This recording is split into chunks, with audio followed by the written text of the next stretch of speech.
All right, Spanish police are now confirming that the main suspect in that Barcelona attack last week has been shot dead. Now, American Islamic Forum for Democracy founder Zuhdi Jasser says don't feel necessarily totally relieved about that, that there are others behind him, even those who didn't even plan this attack, but there might be making for other attacks.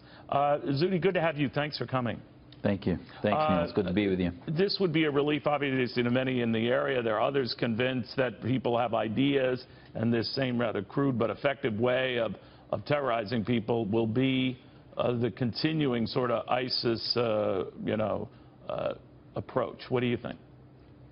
Yeah, I mean, I think one of the things we should learn from this is this was a major operation. 12 different operatives now have been identified. Who knows if there's more? If we look at the Paris attacks in November 2015, those were 5 or 6 attacks, and then 2 had escaped, went to Belgium, committed a second act 4 months later because they were able to hide out from EU security through those communities like the community in Mozambique and others. So when there's such coordinated attacks, we're learning that this attack was coordinated, Neil, and probably inspired by an imam in Ripoll, Spain, who radicalized this group, operationalized them for an operation, probably obviously from ISIS. So the whole mantra that maybe these lone operatives get operationalized on the web, still we're finding that most of the time the larger cells are operationalized locally, radicalized by imams, and it saddens me in the work that we do that this imam wasn't being monitored, that the people attending his sermons weren't being monitored, and that it was really under the radar and missed from security services. And apparently something that was even spelled out using vehicles for attacks in ISIS's own magazine, Inspire magazine, as a sort of a step-by-step how-to, how you go about it. Do we monitor this magazine when people put out this sort of crazy stuff?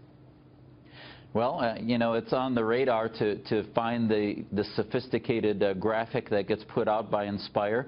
We see there, it's often months after the fact. We sort of do it in a after the fact status, and we find their communications on the web we saw in the Australia attempt 2 or 3 weeks ago, they were transferring money through PayPal, they were purchasing false printers through eBay. There's so many different fronts in this. Now the latest Inspire magazine said try to derail trains, and now we're starting to look at probably securing 100,000 miles of train tracks in America alone.